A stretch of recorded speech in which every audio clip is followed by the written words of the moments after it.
नमस्कार दोस्तों, आप लोगों को स्वागत है हमारे चैनल पे। तो आज की इस वीडियो में बात करेंगे उड़ीसा स्टाफ सिलेक्शन कमीशन के बारे में, जिसमें आप लोगों का एसएससी पदों की भर्ती के लिए यहाँ पर जो है ग्रेजुएट लेवल का रिक्वायरमेंट आया है, जिसमें आप लोगों का group C and group B इस पोस्ट पे भर्ती के लिए आप लोगों का नोटिफिकेशन आया है। तो आज की इस वीडियो में बात करेंगे आप लोग को इस फॉर्म को कब कब तक फिलअप करना है, कब से आप लोग को अप्लाई कर सकते हैं, साथ में फीस क्या लग रहा है, एलिजिबिलिटी क्या है, सिलेबस क्या है, इन सारी चीजों पे बात करने वाले हैं। तो ये जो है आप लोगों का 19 दिसंबर से फॉर्म फिलअप होगा। तो इससे पहले नोटिफिकेशन आप लोग देख लीजिए कि कौन से कैंडिडेट इस फॉर्म को भर पाएंगे, और इस वीडियो को पूरा देखिएगा। चलिए स्टार्ट करते हैं। यहाँ पर सबसे पहले जो आप लोग को देखने को मिल रहा होगा, यहाँ पे दिया गया है detail advertisement of combined graduate level. यहाँ पे group B and group C पदों की भर्ती जारी की गई है। जो आप लोग को यहाँ पर पोस्ट कोड की बात करें तो पोस्ट कोड आप लोग मेंशन किया गया सीजीएल 281, सीजीएल 281, जिसमें आप लोगों को लास्ट डेट यहाँ पे फॉर्म फिलअप करने का है 18 जनवरी 2026। बात कर लेते हैं अप्लाई करने का स्टार्ट डेट कब से है। तो यहाँ पे 19 दिसंबर 2025 से स्टार्ट हो जाएगा इस फॉर्म को फिलअप करना। 19 दिसंबर 2025 से आप लोग स्टार्ट कर सकते हैं फॉर्म फिलअप करना। बात कर लेते हैं यहाँ पे कि आप लोगों का यहाँ पे date of editing of online application form. Online application form कब एडिट कर सकते हो कि यहाँ पर जब आप लोग फॉर्म फिलअप किए हैं और अगर कुछ गलती हो गया है तो आप लोग उसी टाइम उसको एडिट भी कर सकते हैं, कोई इशू नहीं है। यहाँ पे जब आप लोग का जो लास्ट डेट है उससे आप लोग को 6 दिन एक्स्ट्रा मिलेगा एडिट करने का, ये आप लोग को बोला गया है। साथ में जो ऑनलाइन एप्लीकेशन फॉर्म फिलअप कीजिएगा उसको आप 21 जनवरी 2026 तक सबमिट कर सकते हैं, लेकिन आप लोग का रजिस्ट्रेशन जो है 18 जनवरी 2026 तक कर लेना है। ठीक है। अब बात करते हैं आगे यहाँ पे कि आप लोग को कौन से पोस्ट है। तो यहाँ पर देखिएगा दिया गया कंबाइंड ग्रेजुएट लेवल पोस्ट है, जिसमें आप लोगों को group B and group C level का यहाँ पे वैकेंसी जारी की गई है। आगे बात कर लेते हैं। तो यहाँ पे assistant city and GST officer के लिए, सब डिविजनल के लिए, इंस्पेक्टर सप्लायर के लिए, उसी प्रकार से इंस्पेक्टर कोऑपरेटिव सोसाइटी के लिए, ग्राम पंचायत के लिए, इस प्रकार से आप लोगों को ये वैकेंसी जारी की गई है, जो आप लोगों को देखने को मिल रहा है। साथ में इसी प्रकार से आप लोग देखिएगा तो आप लोग बहुत सारे पदों पर जूनियर असिस्टेंट के लिए, एचओडी के लिए, सभी के लिए वैकेंसी जारी की गई है। ये सारा जानकारी आप लोग यहाँ पे मेंशन किया गया है। टोटल बात करें तो यहाँ पे टोटल 1576 वैकेंसी है, जिसमें आप लोग को 504 जो है वोमेन के लिए है, ये आप लोग को मेंशन किया गया है। यहाँ पर देखिएगा तो ये भी मेंशन किया गया है, जब आप लोग पोस्ट देखिएगा तो पोस्ट वाइज आप लोग को यहाँ पे मेंशन भी कर दिया गया है कि आप लोग का जो है यहाँ पे 374 वैकेंसी है, जिसमें 123 वोमेन के लिए है। उसी प्रकार से आप लोग 49 वैकेंसी है, जिसमें आप लोग 15 वोमेन के लिए। इस प्रकार से आप लोग को मेंशन किया गया है, जो आप लोग को देखने को मिल रहा होगा। ठीक है। उसके बाद फिर देखिएगा तो आप लोग को नीचे दिया गया है आप लोग किस प्रकार से अप्लाई करना है उसके बारे में बताया गया है। साथ में यहाँ पर देखिएगा तो आप लोग बताया गया है कि the appointment will be only against one of the post carrying the corresponding pay indicated in the above and candidate need to be given option for the post service department.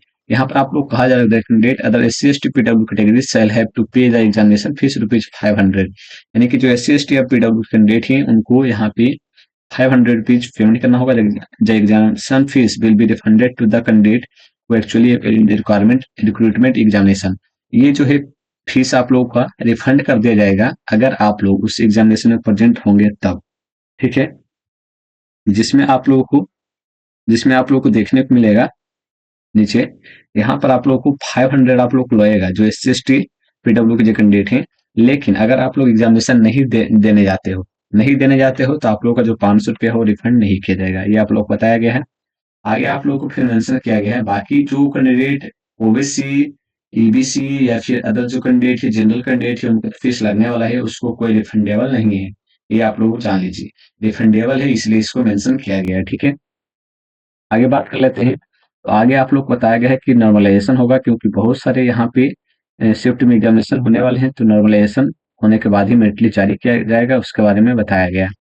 साथ में आप लोग को नीचे एक और चीज मेंशन किया गया है कि जब आप लोग फॉर्म फिलअप कीजिएगा, इसलिए आप लोग हमने बताया था कि जब आप लोग फॉर्म फिलअप करते हैं तो नोटिफिकेशन वाली वीडियो जरूर देखिए, ताकि आप लोग को समझ में आए। जब आप लोग फॉर्म फिलअप करते हैं तो आप लोग इस बात को ध्यान में रखना होता है कि आप लोगों को बहुत सारे कैंडिडेट ये गलती करते हैं कि वहां पे टोटल जो सीट है उसको देखकर फॉर्म फिलअप कर देते हैं। लेकिन कभी कभी ऐसा होता है कि टोटल सीट तो आपको ज्यादा दिखा रहा है बट आपके कैटेगरी में सीट ही नहीं है। ये भी आप लोगों को बहुत बार देखने को मिलता है कि बहुत बार ऐसा होता है कि आपके कैटेगरी में सीट ही नहीं है और आपने उस वहां पे फॉर्म फिलअप कर दिया है।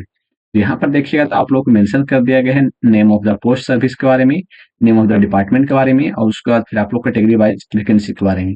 जैसे कि यहाँ पर देखिएगा assistant city and GST officer, जिसमें आप लोग देखिएगा यहाँ पर आप लोग को देखने को मिलेगा कि वोमेन के लिए जो एससी कैटेगरी की है, उनके लिए कोई सीट ही नहीं है। अगर यहाँ पे भर देंगे तो फिर उनको दिक्कत हो जाएगा, ठीक है। तो ये चीजें देखनी होती है। उसी प्रकार से यहाँ पर देखिएगा तो sub divisional financial service saving officer के लिए, जिसमें आप लोगों को एस ईबीसी वाले जो कैंडिडेट हैं उनके लिए यहाँ पर सीट ही नहीं है, नील, जीरो है। तो आप लोगों को यही ध्यान देकर आप लोगों को फॉर्म फिलअप करना है। तो आप लोगों को हम ये बता रहे हैं ताकि आप लोग जब फॉर्म फिलअप कीजिएगा तो आप लोगों को आसानी हो इस चीज को देख के, ठीक है। ठीक, आगे बात करते हैं। तो आगे आप लोग यहाँ पे सारा जितना भी पोस्ट आप लोग ने ऊपर दिखाया था, सारा पोस्ट वाइज आप लोग को सीट यहाँ पे मेंशन किया गया है। साथ में आप लोग देखिए तो वोमेन का सीट यहाँ पे मेंशन किया गया, सारी चीजें यहाँ पे मेंशन कर दी गई है। टोटल सीट कितना है, वोमेन के लिए कितना है, सारा चीज आप लोग को देखने को मिलेगा। शेड्यूल कैटेगरी, अनरिजर्व कैटेगरी, सारा जितने भी आपकी कैटेगरी है सारी कैटेगरी के बारे में यहाँ पे मेंशन कर दिया गया है, ठीक है। आगे बात कर लेते हैं वैकेंसी पोजीशन रिजर्व और स्पेशल कैटेगरी। जो स्पेशल कैटेगरी है उनके लिए क्या रिजर्व किया गया है उसके बारे में बताया गया है। अगर आप लोग स्पेशल कैटेगरी जैसे कि बेंचमार्क डिसेबिलिटी है यानी विकलांग है, या फिर जो candidate of the which women है, पीडब्ल्यूडी कैंडिडेट है, ठीक है, वैसे कैंडिडेट वाले इस चार्ट को आप लोग देख पाएंगे, देख सकते हैं। आगे कैंडिडेट के लिए मायने नहीं रखता है, ठीक है। आगे बात करें, साथ में एक और चीज यहाँ पे मेंशन किया गया है कि जो पीडब्ल्यूडी के जो कैंडिडेट होंगे यानी कि जो डिसेबल कैंडिडेट होंगे, अगर वो 40% कम से कम डिसेबल सर्टिफिकेट होना चाहिए। अगर नहीं होता है तो उनको ये चीजें नहीं मिलेगी, ये फायदा रिजर्वेशन का जो फायदा है वो नहीं मिलने वाला है। ये भी आप लोगों को मेंशन किया गया है, ठीक है। इस बात को आप लोग ने ध्यान में रखिएगा। साथ में एलिजिबिलिटी क्राइटेरिया के बारे में मेंशन की गई है। General category criteria of eligibility, जिसमें सिटीजन ऑफ इंडिया होना चाहिए, good character, sound health and ये सारी चीजें आप लोग मेंशन की गई है। जिसमें आप लोग को मस्ट है passed middle class examination with Odia as language subject, and must है passed intermediate examination equivalent examination with Odia as the medium examination in non knowledge subject, ठीक है। यानी कि यहाँ पर ये कहा जा रहा है कि आप लोगों का जो है middle class examination Odia language होना चाहिए, और जो इंटरमीडिएट में जो एग्जामिनेशन दी है उसमें भी उड़िया सब्जेक्ट होना चाहिए, अगर आप लोग इस फॉर्म को भरना चाहते हैं। साथ में आप लोग नीचे दिया गया है कि must have passed in Odia as a language subject in the final examination of class 6 7th from school educational institution card by the government Odia by central government. यानी कि यहाँ पर यह भी आप लोग मेंशन किया गया है कि अगर आप लोग 10th या फिर 12th अदर राज्य से दे दी गई है, ठीक है, तो उससे पहले अगर आपने उड़िया सब्जेक्ट पढ़ा है तो उसका सर्टिफिकेट है तो आप लोग उसको भी लगा सकते हैं। ये आप लोग को बोला गया है, क्योंकि बहुत सारे ऐसे कैंडिडेट होते हैं जो क्या करते हैं कि सीबीएसई से एग्जामिनेशन दिए हैं जहाँ पे उन्होंने उड़िया सब्जेक्ट नहीं सिलेक्ट किया होगा, और बहुत सारे ऐसे कैंडिडेट हैं जो अदर राज्य से मैट्रिक इंटरमीडिएट किए होंगे, उसी स्टेट के कैंडिडेट होंगे, बट वहाँ पे उड़िया सब्जेक्ट नहीं है। तो अगर उन्होंने उड़िया सब्जेक्ट कभी भी पढ़ा है तो उसका सर्टिफिकेट होगा, उसके बारे में यहाँ पे मेंशन करने के लिए बोला जा रहा है। तो आप लोग फॉर्म भरिएगा तो वहाँ पे मेंशन कर सकते हैं। साथ में यहाँ पर जो मिनिमम एजुकेशन क्वालिफिकेशन रखा गया है आप लोगों को, मिनिमम एजुकेशन क्वालिफिकेशन की बात करें तो यहाँ पे candidate in order to be eligible of the post have the pass bachelor degree in any discipline university. यानी कि यहाँ पर आप लोगों को किसी भी यूनिवर्सिटी से जो है आप लोगों को बैचलर डिग्री होना चाहिए, बस। साथ में आप लोग ये भी बताया गया था post of common cadre auditor, auditor under transport authority, authority under director directory, in addition to the above candidate must process minimum qualification PGDC. यानी कि यहाँ पर ये भी बोला जा रहा है कि अगर आप ये सभी पोस्ट सिलेक्ट करते हैं जो आप लोगों को दिया गया है, कैडर ऑडिटर के लिए, ऑडिटर अंडर स्टेट ट्रांसपोर्टर के लिए, तो इन सभी जो पोस्ट है उनके लिए पीजीडीसीए भी रिक्वायरमेंट है, ठीक है। जो ऊपर जो आप लोगों को पोस्ट दिया गया था उसके लिए पीजीडीसीए नहीं है, बट ये जो पोस्ट आप लोग को मेंशन किया गया है उसके लिए पीजीडीसीए भी रिक्वायरमेंट है। मिनिमम एज हमने आप लोग बता ही दिया था कि 21 ईयर्स होना चाहिए 1 जनवरी 2025 तक, और यहाँ पर मैक्सिमम एज 42 ईयर्स होना चाहिए 1 जनवरी 2025 तक, ठीक है, 42 ईयर्स होना चाहिए। बाकी यहाँ पर जो रिलैक्सेबल की बात करें तो 5 साल का छूट दिया जाएगा जो ईबीसी वाले कैंडिडेट हैं, एससी एसटी वाले जो कैंडिडेट हैं, साथ में जो 10 साल का छूट दिया जाएगा जो कैंडिडेट पीडब्ल्यूडी की कैटेगरी में आते हैं। यहाँ पर आप लोग को ये भी मेंशन कर दिया गया है कि कौन से डेट ऑफ बर्थ से कौन से डेट ऑफ बर्थ तक के कैंडिडेट जो है इस फॉर्म को भर पाएंगे उसके बारे में मेंशन किया गया है। और उसके बाद फिर नीचे आप लोगों को मेंशन किया गया है नोट फॉर एक्स सर्विसमैन के बारे में भी यहाँ पे जानकारी दी गई है कि उसको कितना छूट मिलने वाला है, क्या मिलने वाला है, सारी जानकारी आप लोगों को दिया गया है। यानी कि जो पहले से एम्प्लॉय हैं स्टेट गवर्नमेंट के या फिर सेंट्रल गवर्नमेंट के, ये आप लोग बताया गया।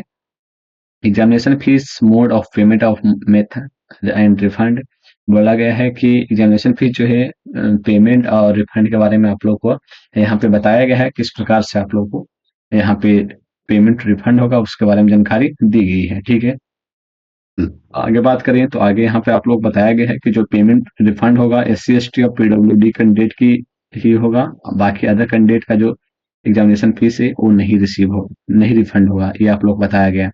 अब बात करते हैं आप लोग का मेन पॉइंट भी, आप लोग का पैटर्न, क्योंकि मेन जो पॉइंट है यही है। ठीक है, कि आप लोग का पैटर्न क्या होने वाला है।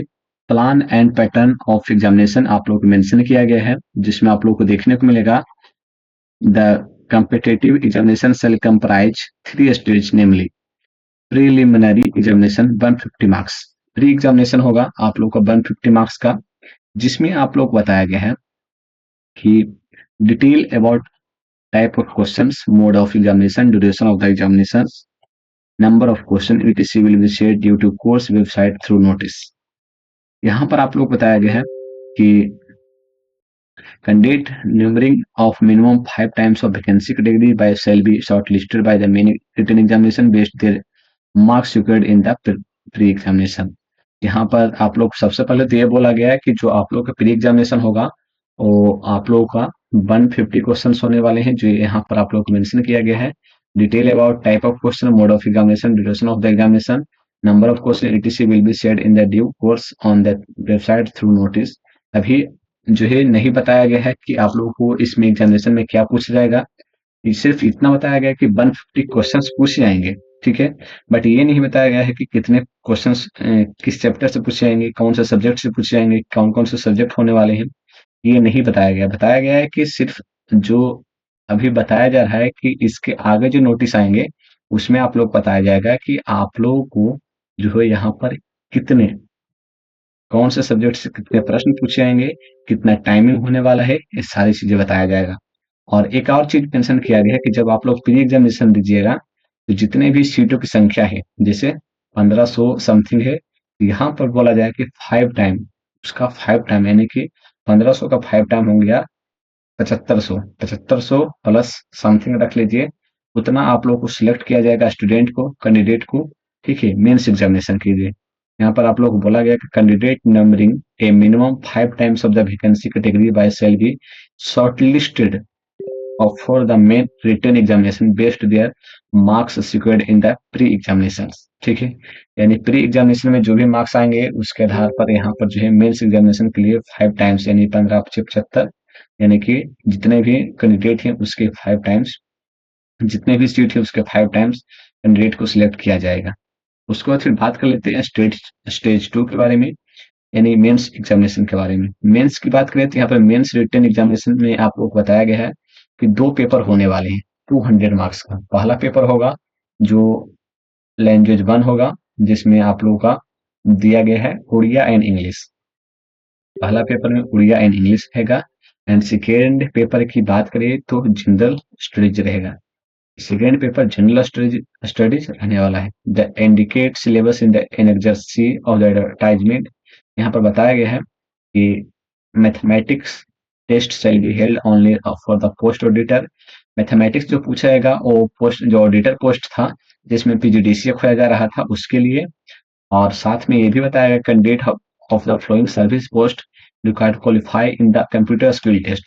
कंप्यूटर स्किल टेस्ट जो पूछा जाएगा वो ऑडिटर के लिए, इंस्पेक्टर ऑफ सप्लाई के लिए, टी स्ट्रीट सुपरवाइजर के लिए, ब्लॉक सोसाइटी के लिए, जूनियर असिस्टेंट के लिए, जूनियर क्लर्क के लिए, इन सभी कैंडिडेट के लिए जो है यहाँ पे कंप्यूटर स्किल टेस्ट भी खोया जाएगा, ये आप लोग बताया गया है। सर्टिफिकेट वेरिफिकेशन आप लोग बताया गया candidate numbering 1.5 times of the vacancy advertise post wise category shortlisted for certificate verification, यानी कि यहाँ पर ये बोला गया है कि जब 5 टाइम्स जब मेंस एग्जामिनेशन देके निकलिएगा उसका जितने भी वैकेंसी है यानी 1500, उसका 1.5 टाइम्स, यानी कि लगभग मान लीजिए कि आप लोग को 2200 से 2300 कैंडिडेट यहाँ पे सिलेक्ट किया जाएगा डॉक्यूमेंट वेरिफिकेशन के लिए। ठीक है, उसके बाद फिर उसमें से फिर सिलेक्शन किया जाएगा। ठीक है, ये आप लोगों को बताया गया। आगे बात कर लेते हैं कि there will be penalty for wrong answer marked by the candidate in the examination consisting of multiple choice questions. The quantum of penalty negative marking 1/4 of the total marks each wrong answer if your option are 1 of the total marks 3 option and so fourth.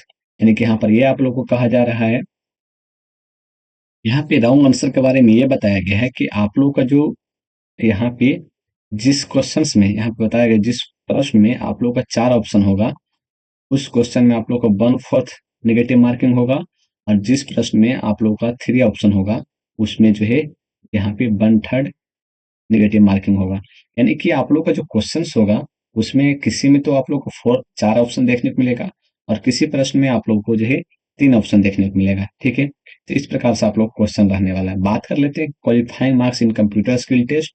Skill test जो आप लोग को qualifying marks रहेगा, as well as mathematic test will be 50% of the total marks. यानी कि जो auditor वाले जो कैंडिडेट थे, जो कंप्यूटर वाले जो कैंडिडेट थे, वैसे कैंडिडेट के लिए यहाँ पे जो स्किल टेस्ट और जो कंप्यूटर स्किल टेस्ट साथ में जो मैथमेटिक टेस्ट है, उसमें 50% मार्क्स होना चाहिए। ठीक है, जिसमें आप लोग को बोला गया कि based on the performance in 2 papers of the main written examination and having qualified in mathematics computer skill test whatever applicable candidate will be shortlisted for the certificate verification. ये आप लोग को मेंशन किया गया है। जब इस notification के एनेक्जर सी में आइएगा, तो आप लोगों को देखने को मिलेगा कि प्री में आप लोग को कौन से टॉपिक से क्वेश्चंस या फिर कौन से सब्जेक्ट से प्रश्न पूछे जाएंगे। सबसे पहले तो यहाँ पर देखिएगा तो आप लोग को दिया गया है the detail syllabus of pre examination, जिसमें आप लोग को अरिथमेटिक 10th स्टैंडर्ड, यानी जो अरिथमेटिक्स क्वेश्चन रहेंगे 10th स्टैंडर्ड के, डाटा इंटरप्रिटेशन से क्वेश्चन रहने वाले हैं, जिसमें चार्ट रहेगा, graph, table, data sufficiency etc 10th standard, logical reasoning and analytical ability and general mental ability. इससे क्वेश्चन होने वाले करेंट इवेंट, जो भी करेंट इवेंट जैसे कि नेशनल इंटरनेशनल इंपॉर्टेंस जो भी है, सारे ये पूछे जाएंगे। Internet awareness, computer internet awareness से क्वेश्चन रहेंगे। Orissa economy, Orissa history, Orissa geography and Orissa heritage, culture 10th standard, ये सारी चीजें पूछी जाएगी। उसके बाद फिर detail syllabus of main written examination. Main written examination में 2 सब्जेक्ट होंगे, जैसे कि पहले बताया था। लैंग्वेज, जिसमें उड़िया एंड इंग्लिश पूछा जाएगा। उड़िया लैंग्वेज में कंप्रिहेंशन 10th स्टैंडर्ड रहेगा। इंग्लिश लैंग्वेज में कंप्रिहेंशन +2 स्टैंडर्ड रहेगा। ग्रामर यूसेज में आप लोगों को Odia as well as English होने वाला है, जो जो भी यहाँ पे 10th स्टैंडर्ड होने वाला है। जो भी आप लोग को भाषा चूज कीजिएगा, उस भाषा में देखने को मिलेगा।